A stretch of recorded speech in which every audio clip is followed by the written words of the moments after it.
Assalamualaikum warahmatullahi wabarakatuh.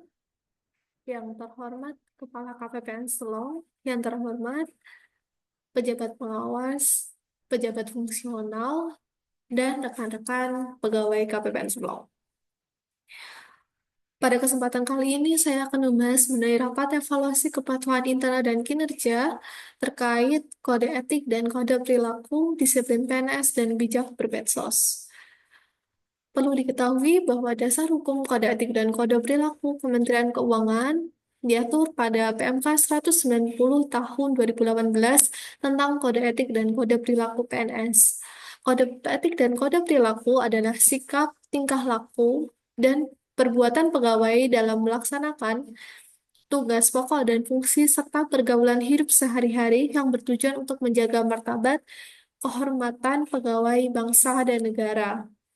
Adapun urgensi dari penerapan kode etik dan kode perilaku antara lain mencegah pelanggaran disiplin serta menjaga martabat dan kehormatan PNS di JPB, memberikan pedoman kepada manajemen dalam melaksanakan upaya pencegahan, pemantauan, penegakan, dan evaluasi kode etik dan kode perilaku.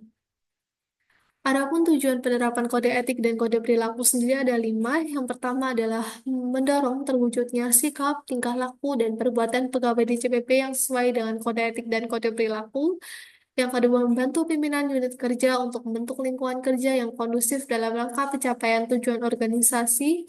Yang ketiga, menjaga martabat dan kehormatan pegawai, instansi, bangsa, dan negara.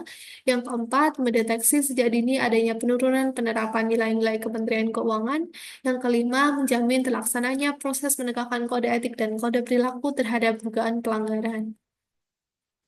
Adapun proses implementasi kode etik dan kode perilaku antara lain yang pertama, landasan perilaku. Dalam perilaku sehari-hari, setiap pegawai harus berlandaskan pada nilai-nilai serta kode etik dan kode perilaku. Yang kedua, pengkomunikasian. Setiap unit kerja melaksanakan upaya penyampaian ketentuan kode etik dan kode perilaku kepada seluruh pegawai dan stakeholders. Yang ketiga, pencegahan.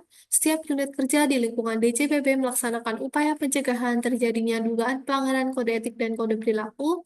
Yang keempat, ada pemantauan. Unit kepatuhan internal melaksanakan kegiatan pemantauan terhadap penerapan kode etik dan kode perilaku. Yang kelima, penegakan. Penegakan kode etik dan kode perilaku dilakukan oleh atasan langsung atas dugaan pelanggaran. Yang keenam, unit KI melaksanakan evaluasi terhadap pelaksanaan pemantauan kode etik dan kode perilaku dan pelaksanaan penanganan dugaan pelanggaran. Di kesempatan kali ini saya akan sedikit merefresh terkait nilai-nilai Kementerian Keuangan. Nilai-nilai Kementerian Keuangan itu ada lima. Yang pertama adalah integritas, yakni berpikir, berkata, berperilaku, dan bertindak dengan baik dan para benar, serta memegang teguh kode etik dan prinsip-prinsip moral. Yang kedua, profesionalisme, bekerja tuntas dan akurat atas dasar kompetensi terbaik dengan penuh tanggung jawab dan komitmen yang tinggi. Yang ketiga, sinergi, membangun dan memastikan hubungan kerjasama internal yang produktif serta kemitraan yang harmonis dengan para pemangku kepentingan untuk menghasilkan karya yang bermanfaat dan berkualitas. Empat, pelayanan, memberikan layanan yang memenuhi kepuasan pemangku kepentingan yang dilakukan dengan sepenuh hati, transparan, cepat, akurat, dan aman.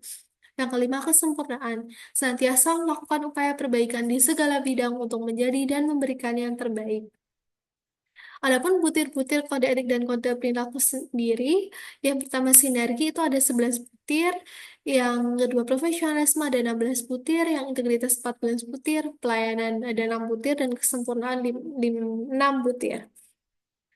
Adapun metode pengkomunikasian kode etik dan kode perilaku kepada pegawai adalah pembagian buklet kode etik dan kode perilaku, pengkomunikasian ketentuan kode etik dan kode perilaku, dan melaksanakan training kode etik dan kode perilaku.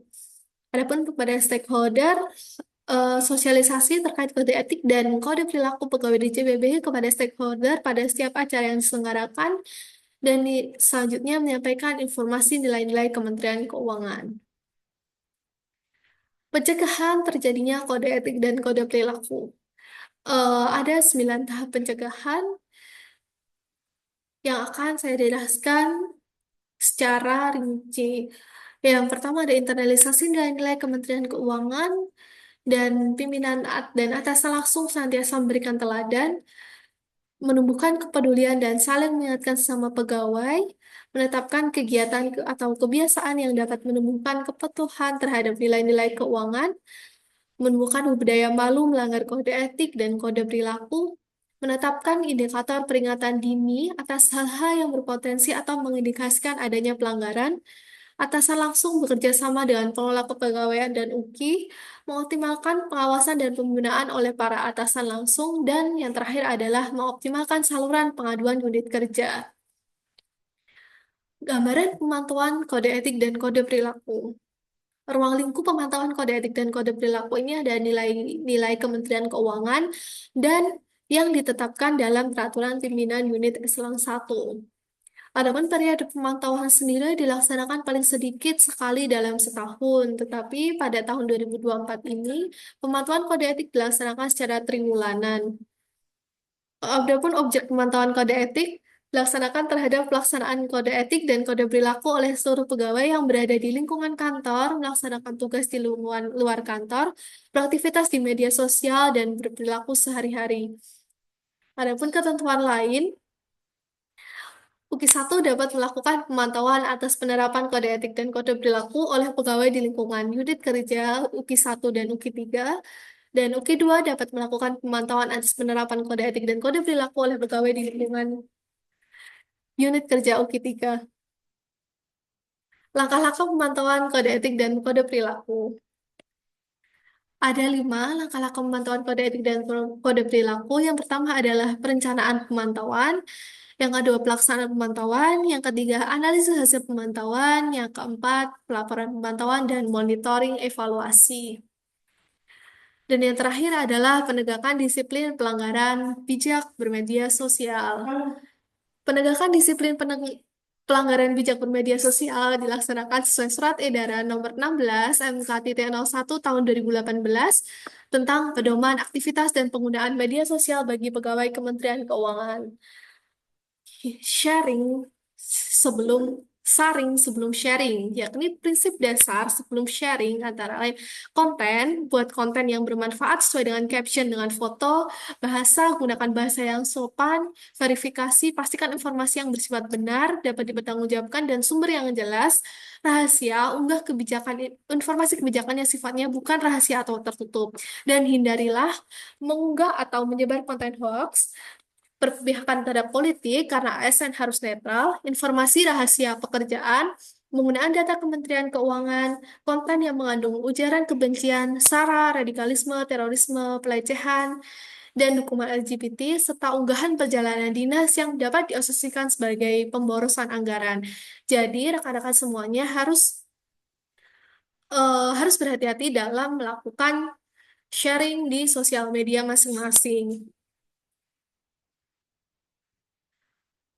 Hal yang perlu diperhatikan adalah perbedaan platform, itu beda aturan, jejak digital, identitas digital, dan upload sama dengan everyone can see. Jadi kita harus memilah dan memilih kembali apa-apa yang dapat di-sharing kepada orang lain. Demikian GKM dari saya. Apabila ada kurang lebihnya, mohon maaf. Wassalamualaikum warahmatullahi wabarakatuh.